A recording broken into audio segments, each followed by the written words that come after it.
Good evening, ladies and gentlemen, and welcome back to the Complete HP Lovecraft Podcast. Tonight's story will be Beyond the Wall of Sleep. So please, sit yourself down in a chair by the fire, relax, and continue staring at the colours, the endless colours. I have an exposition of sleep come upon me. Shakespeare. I have frequently wondered if the majority of mankind ever paused to reflect upon the occasionally titanic significance of dreams and of the obscure world to which they belong. Whilst the greater number of our nocturnal visions are perhaps no more than faint and fantastic reflections of our waking experiences, Freud to the contrary with his puerile symbolism, there are still a certain remainder whose immundane and ethereal character permits of no ordinary interpretation, and whose vaguely exciting and disquieting effect suggests possible minute glimpses into a sphere of mental existence no less important than physical life, yet separated from that life by an all but impassable barrier. From my experience, I cannot doubt but that man, when lost to terrestrial consciousness, is indeed sojourning in another and uncorporeal life of far different nature from the life we know, and of which only the slightest and most indistinct memories linger after waking. From those blurred and fragmentary memories we may infer much, yet prove little. We may guess that in dreams, life, matter, and vitality, as the earth knows such things, are not necessarily constant, and that time and space do not exist as our waking selves comprehend them. Sometimes I believe that this less material life is our truer life, and that our vain presence on the terraqueous globe is itself the secondary or merely virtual phenomenon. It was from a youthful reverie, filled with speculations of this sort, that I arose one afternoon in the winter of 1900 to 1901, when to the state psychopathic institution in which I served as an intern was brought the man whose case has ever since haunted me so unceasingly. His name, as given on the records, was Joe Slater, or Slander, and his appearance was that of the typical denizen of the Catskill Mountain region, one of those strange repellent scions of a primitive colonial peasant stock, whose isolation for nearly 3 centuries in the hilly fastness of a little-travelled countryside has caused them to sink to a kind of barbaric degeneracy, rather than advance with their more fortunately placed brethren of the thickly settled districts. Among these odd folk, who correspond exactly to the decadent element of white trash in the South, law and morals are non-existent, and their general mental status is probably below that of any other section of the Native American people. Joe Slater, who came to the institution in the vigilant custody of 4 state policemen, and who was described as a highly dangerous character, certainly presented no evidence of his perilous disposition when first I beheld him. Though well above the middle stature, and of somewhat brawny frame, he was given an absurd appearance of harmless stupidity by the pale, sleepy blueness of his small, watery eyes, the scantiness of his neglected and never-shaven growth of yellow beard, and the listless drooping of his heavy nether lip. His age was unknown, since among his kind neither family records nor permanent family ties exist, but from the baldness of his head in front and from the decayed condition of his teeth, the head surgeon wrote him down as a man of about 40. From the medical and court documents we learned all that could be gathered of his case. This man, a vagabond, hunter and trapper, had always been strange in the eyes of his primitive associates. He had habitually slept at night beyond the ordinary time, and upon waking would often talk of unknown things in a manner so bizarre as to inspire fear even in the hearts of an unimaginative populace. Not that his form of language was at all unusual, for he never spoke save in the debased patois of his environment, but the tone and tenor of his utterances were of such mysterious wildness that none might listen without apprehension. He himself was generally as terrified and baffled as his auditors, and within an hour after awakening would forget all that he had said, or at least all that had caused him to say what he did, relapsing into a bovine, half-amiable normality like that of the other hill-dwellers. As Slater grew older, it appeared his matutinal aberrations had gradually increased in frequency and violence, till about a month before his arrival at the institution had occurred the shocking tragedy which caused his arrest by the authorities. One day near noon, after a profound sleep begun in a whiskey debauch at about 5 of the previous afternoon, the man had roused himself most suddenly, with ululations so horrible and unearthly that they brought several neighbours to his cabin, a filthy sty where he dwelt with a family as indescribable as himself. Rushing out into the snow, he had flung his arms aloft and commenced a series of leaps directly upward in the air, the while shouting his determination to reach some big cabin with brightness in the roof and walls and floor, and the loud queer music far away. As 2 men of moderate size sought to restrain him, he had struggled with maniacal force and fury, screaming of his desire and need to find and kill a certain thing that shines and shakes and laughs.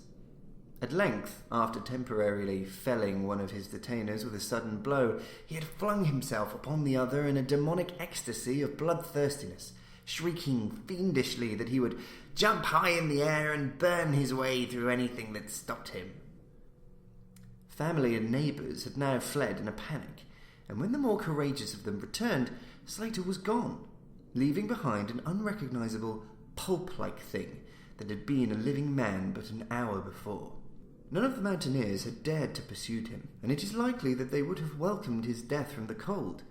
But when several mornings later they heard his screams from a distant ravine, they realised that he had somehow managed to survive, and that his removal in one way or another would be necessary. Then had followed an armed searching party, whose purpose, whatever it may have been originally, became that of a sheriff's posse, after one of the seldom popular state troopers had, by accident, observed, then questioned, and finally joined the seekers. On the 3rd day, Slater was found unconscious in the hollow of a tree and taken to the nearest jail, where alienists from Albany examined him as soon as his senses returned. To them, he told a simple story. He had, he said, gone to sleep one afternoon, about sundown after drinking much liquor.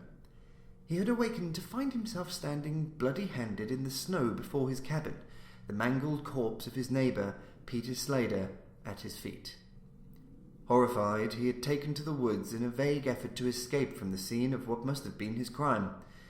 Beyond these things he seemed to know nothing, nor could the expert questioning of his interrogators bring out a single additional fact.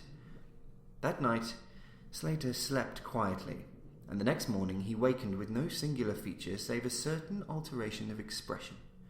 Dr. Barnard, who had been watching the patient, thought he noticed in the pale blue eyes a certain gleam of peculiar quality, and in the flaccid lips an all but imperceptible tightening, as if of intelligent determination. But when questioned, Slater relapsed into the habitual vacancy of the mountaineer, and only reiterated what he had said on the preceding day. On the 3rd morning occurred the first of the man's mental attacks. After some show of uneasiness and sleep, he burst forth into a frenzy so powerful that the combined efforts of 4 men were needed to bind him in a straitjacket.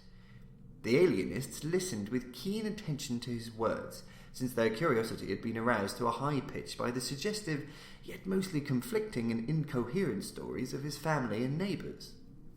Slater raved for upwards of 15 minutes, babbling in his backwoods dialect of great edifices of light, oceans of space, strange music and shadowy mountains and valleys. But most of all did he dwell upon some mysterious blazing entity that shook and laughed and mocked at him.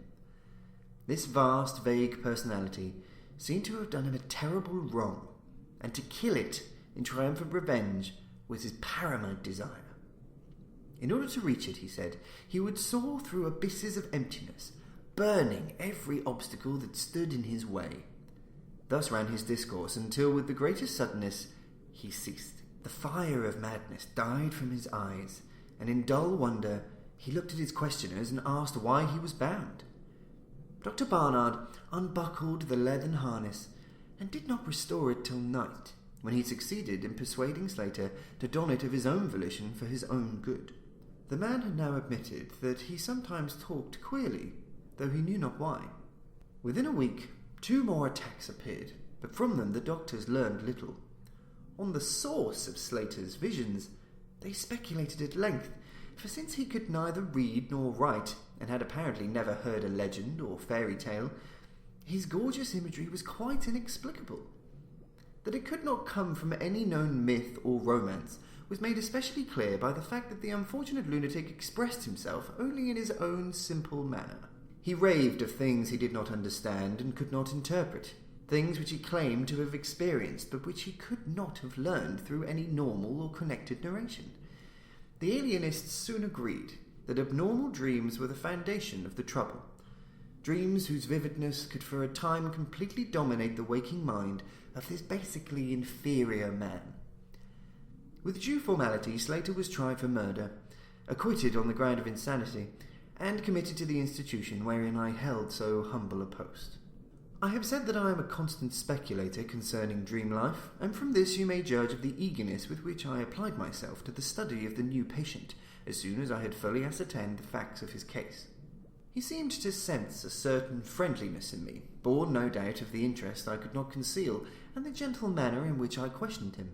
Not that he ever recognized me during his attacks when I hung breathlessly upon his chaotic but cosmic word pictures, but he knew me in his quiet hours, when he would sit by his barred window, weaving baskets of straw and willow, and perhaps pining for the mountain freedom he could never enjoy again.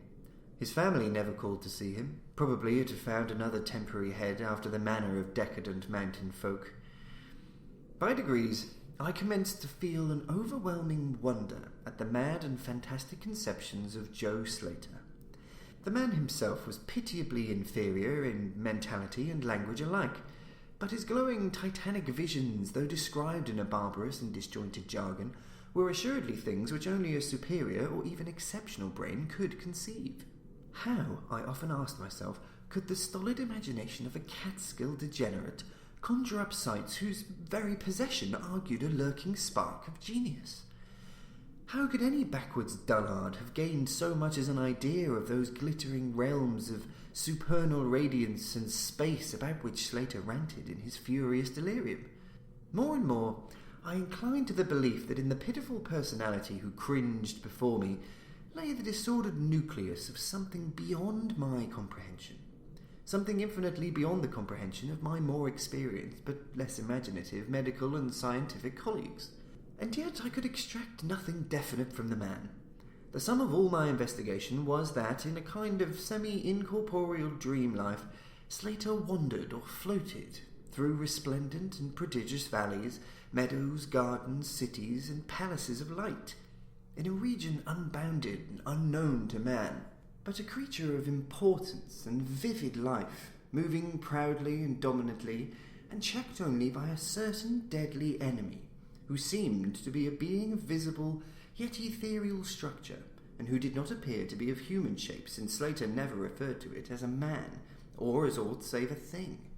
This thing had done Slater some hideous but unnamed wrong, which the maniac, if maniac he were, yearned to avenge. From the manner in which Slater alluded to their dealings, I judged that he and the luminous thing had met on equal terms, that in his dream existence the man was himself a luminous thing of the same race as his enemy. This impression was sustained by his frequent references to flying through space and burning all that impeded his progress. Yet these conceptions were formulated in rustic words wholly inadequate to convey them, a circumstance which drove me to the conclusion that if a true dream world indeed existed, oral language was not its medium for the transmission of thought.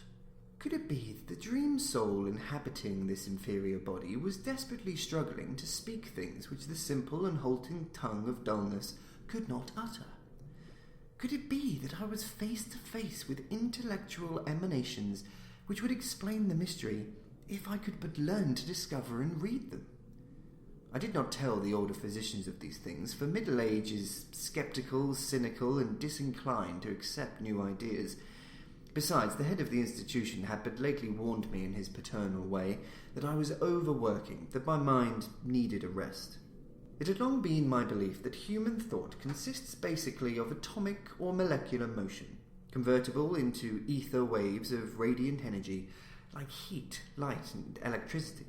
This belief had early led me to contemplate the possibility of telepathy, or mental communication by means of suitable apparatus. And I had, in my college days, prepared a set of transmitting and receiving instruments, somewhat similar to the cumbrous devices employed in wireless telegraphy at that crude pre-radio period. These I had tested with a fellow student, but achieving no result had soon packed them away with other scientific odds and ends for possible future use. Now, in my intense desire to probe into the dream life of Joe Slater, I sought these instruments again, and spent several days in repairing them for action. When they were complete, once more I hissed no opportunity for their trial. At each outburst of Slater's violence, I would fit the transmitter to his forehead and the receiver to my own, constantly making delicate adjustments for various hypothetical wavelengths of intellectual energy. I had but little notion of how the thought impressions would, if successfully conveyed, arouse an intelligent response in my brain, but I felt certain that I could detect and interpret them. Accordingly, I continued my experiments, though informing no one of their nature. It was on the 21st of February, 1901, that the thing finally occurred. As I look back across the years, I realize how unreal it seems, and sometimes half wonder if old Dr. Fenton was not right when he charged it all to my excited imagination. I recall that he listened with great kindness and patience when I told him, but afterward gave me a nerve powder and arranged for the half-year's vacation on which I departed the next week. That fateful night I was wildly agitated and perturbed, for despite the excellent care he had received, Joe Slater was unmistakably dying. Perhaps it was his mountain freedom that he missed, or perhaps the turmoil in his brain had grown too acute for his rather sluggish physique, but at all events the flame of vitality flickered low in the decadent body. He was drowsy near the end, and as darkness fell, he dropped off into a troubled sleep. I did not strap on the straitjacket, as was customary when he slept, since I saw that he was too feeble to be dangerous, even if he woke in mental disorder once more before passing away. But I did place upon his head and mine the two ends of my cosmic radio, hoping against hope for a first and last message from the dream world in the brief time remaining. In the cell with us was one nurse, a mediocre fellow who did not understand the purpose of the apparatus or think to inquire into my course. As the hours wore on, I saw his head droop awkwardly in sleep, but I did not disturb him. I myself, lulled by the rhythmical breathing of the heavy and the dying man, must have nodded a little later. The sound of weird lyric melodies was what aroused me. Chords, vibrations, and harmonic ecstasies echoed passionately on every hand, while on my ravished sight burst the stupendous spectacle of ultimate beauty. Walls, columns, and architraves of living fire blazed effulgently around the spot where I seemed to float in air, extending upward to an infinitely high vaulted dome of indescribable splendour. Blending with this display of palatial magnificence, or rather supplanting it at times in kaleidoscopic rotation, were glimpses of wide plains and graceful valleys, high mountains and inviting grottos, covered with every lonely attribute of scenery which my delighted eye could conceive of, yet formed wholly of some glowing, ethereal, plastic entity which in consistency partook as much of spirit as of matter. As I gazed, I perceived that my own brain held the key to these enchanting metamorphoses, for each vista which appeared to me was the one my changing mind wished to behold. Amidst this Elysian realm I dwelt not as a stranger, for each sight and sound was familiar to me, just as it had been for uncounted eons of eternity before, and would be for like eternities to come.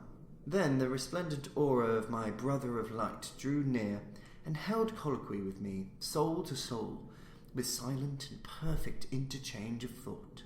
The hour was one of approaching triumph, for was not my fellow being escaping at last from a degrading periodic bondage, escaping forever, and preparing to follow the accursed oppressor even unto the uttermost fields of ether, that upon it might be wrought a flaming cosmic vengeance which would shake the spheres? We floated thus for a little time, when I perceived a slight blurring and fading of the objects around us, as though some force were recalling me to earth, where I least wished to go.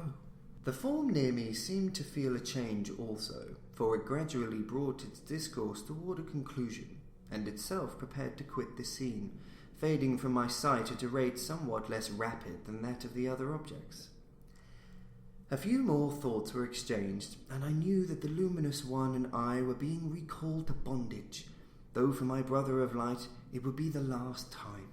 The sorry planet-shell being well nigh spent, in less than an hour my fellow would be free to pursue the oppressor along the Milky Way and pass the hither stars to the very confines of infinity.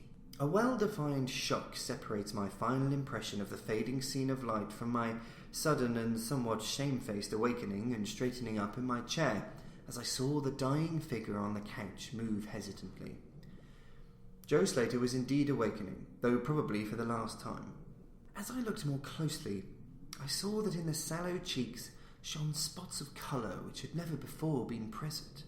The lips, too, seemed unusual, being tightly compressed as if by the force of a stronger character that had been Slater's. The whole face finally began to grow tense, and the head turned restlessly with closed eyes.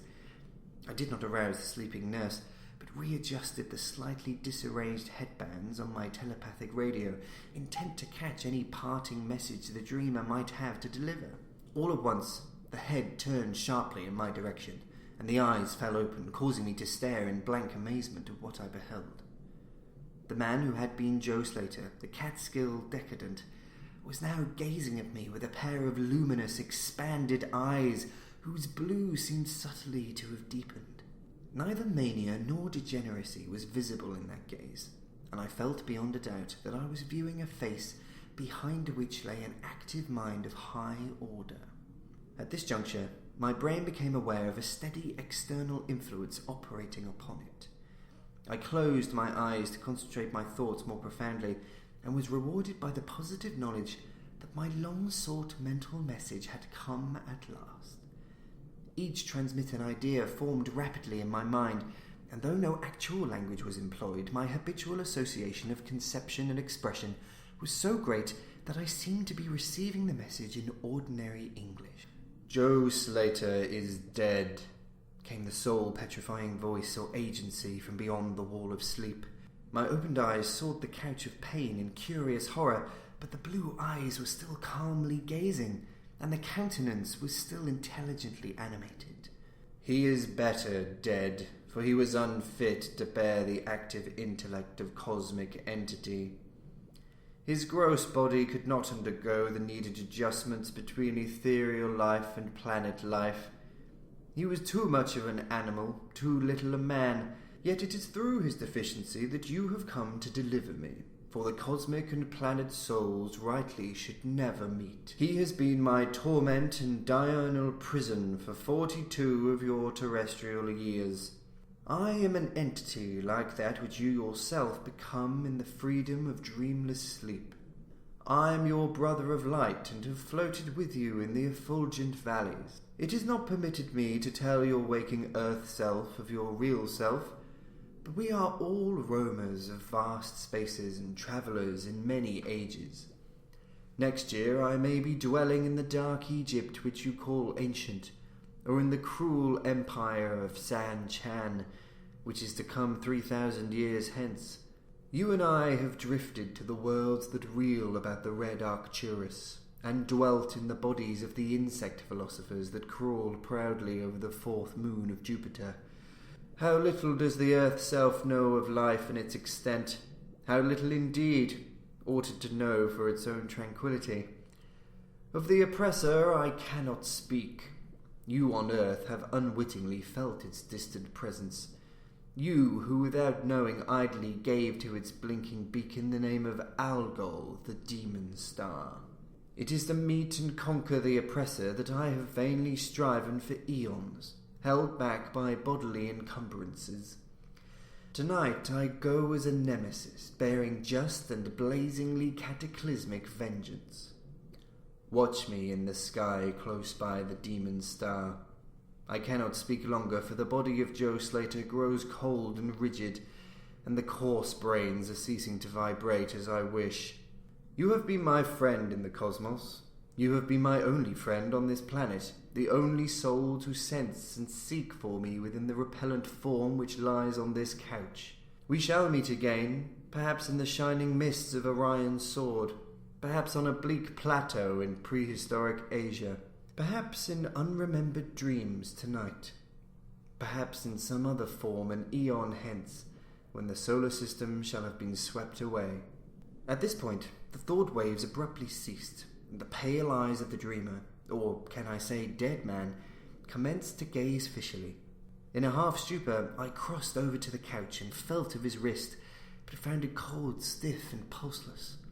The sallow cheeks paled again, and the thick lips fell open, disclosing the repulsively rotten fangs of the degenerate Joe Slater. I shivered, pulled a blanket over the hideous face, and awakened the nurse. Then I left the cell and went silently to my room. I had an insistent and unaccountable craving for a sleep whose dreams I should not remember. The climax? What plain tale of science can boast of such a rhetorical effect? I have merely set down certain things appealing to me as facts, allowing you to construe them as you will. As I have already admitted, my superior, old Dr. Fenton, denies the reality of everything I have related. He vows that I was broken down with nervous strain and badly in need of the long vacation on full pay which he so generously gave me. He assures me on his professional honour that Joe Slater was but a low-grade paranoiac, whose fantastic notions must have come from the crude hereditary folk tales which circulate in even the most decadent of communities. All this he tells me, yet I cannot forget what I saw in the sky on the night after Slater died. Lest you think me a biased witness, another's pen must add this final testimony, which may perhaps supply the climax you expect. I will quote the following account of the star Nova Persei verbatim from the pages of that eminent astrological authority, Professor Garrett P. Service. On February 22nd, 1901, a marvellous new star was discovered by Dr. Anderson of Edinburgh, not very far from Algol. No star had been visible at that point before. Within 24 hours, the stranger had become so bright that it outshone Capella. In a week or two, it had visibly faded, and in the course of a few months, it was hardly discernible with the naked eye.